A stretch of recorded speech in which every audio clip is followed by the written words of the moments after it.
So this man just broke one of the world's safest vault and stole treasures worth over 100 million US dollars, using something as simple as aluminum foil to outsmart a vault once called the world's safest. His name is Leonardo Notarbartolo. For the sake of this story, we'll just call him Leonardo.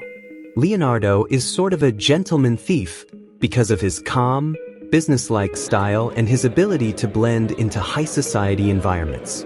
So one day, in the early hours of February 16, 2003, the world's most secure vault was emptied, not by explosives, not by hackers, but by a small crew of old-school thieves armed with patience, precision, and just a little aluminum foil.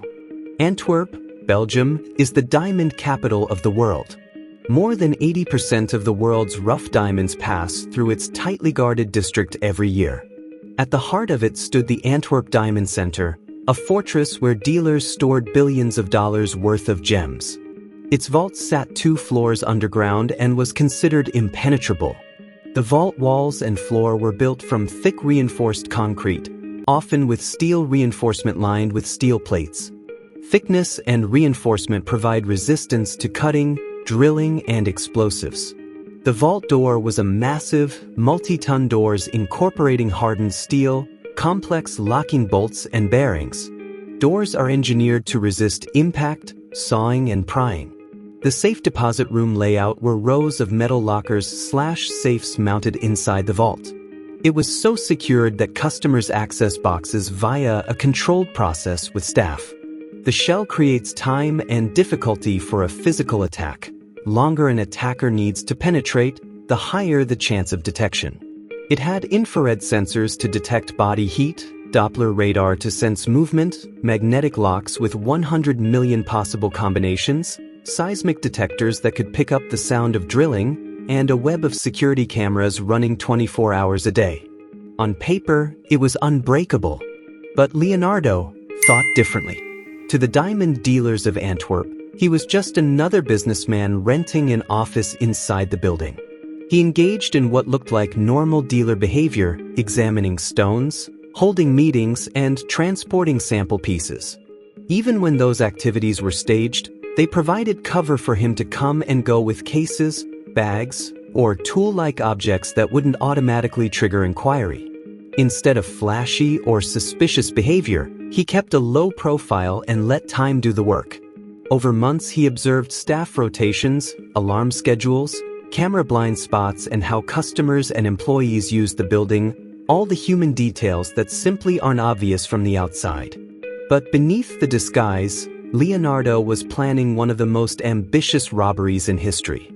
He studied the vault for years, quietly coming and going without raising suspicion. Using hidden cameras disguised as pens and key fobs, he mapped the building's routines and the vulnerabilities in its systems. When the time was right, he assembled a hand-picked 5-man team, each man chosen for his specialty: lockpicking, alarm disarming, mechanical skills. They became known as the School of Turin. They include Elio Denorio, also known as Speedy. He was the impulsive childhood friend of Leonardo.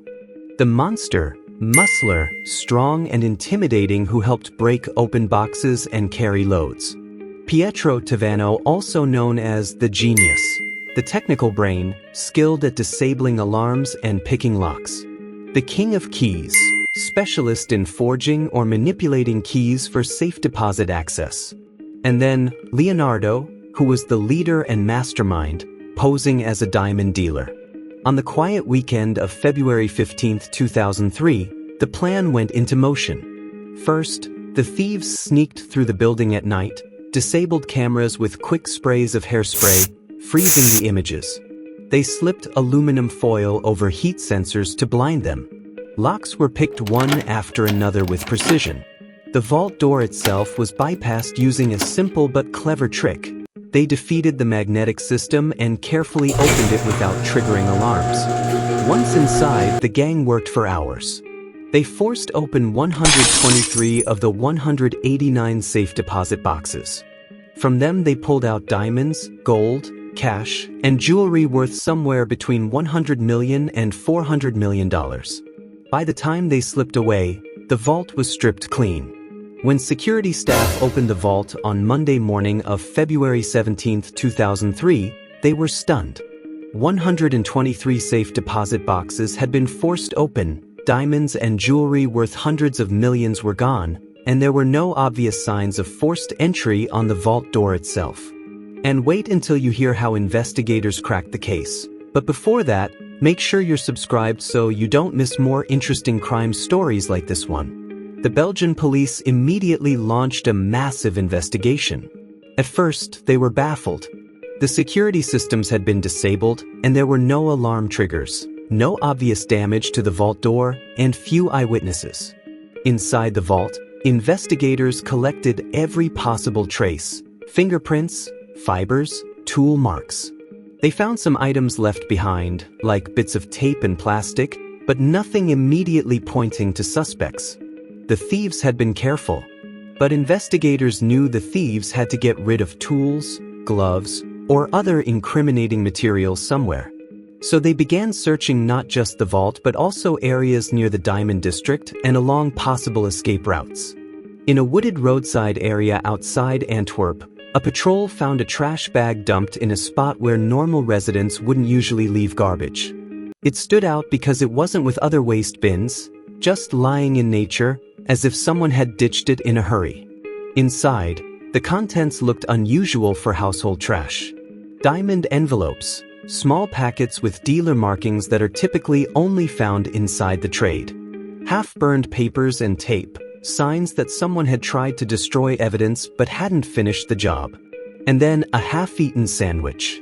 To police, the mix screamed suspicious. Why would anyone throw away diamond envelopes in the woods? Why partially burn things and then dump them? That half-eaten sandwich contained biological material sufficient to produce a DNA profile that matched Leonardo's profile. That single trace became a vital lead linking him to the dumped evidence and the broader conspiracy. Once they had his name, the rest unraveled. Police tracked Leonardo and his accomplices. One by one, they were arrested. Leonardo himself was sentenced to 10 years in prison. Others faced similar charges. Several members were sentenced to 5 to 10 years in prison, depending on their role. Not all of them served their full terms. Some were released earlier. But here's the twist: the majority of the diamonds were never recovered. Only a small fraction was ever traced. Many believe the gems were fenced almost immediately through underground diamond dealers.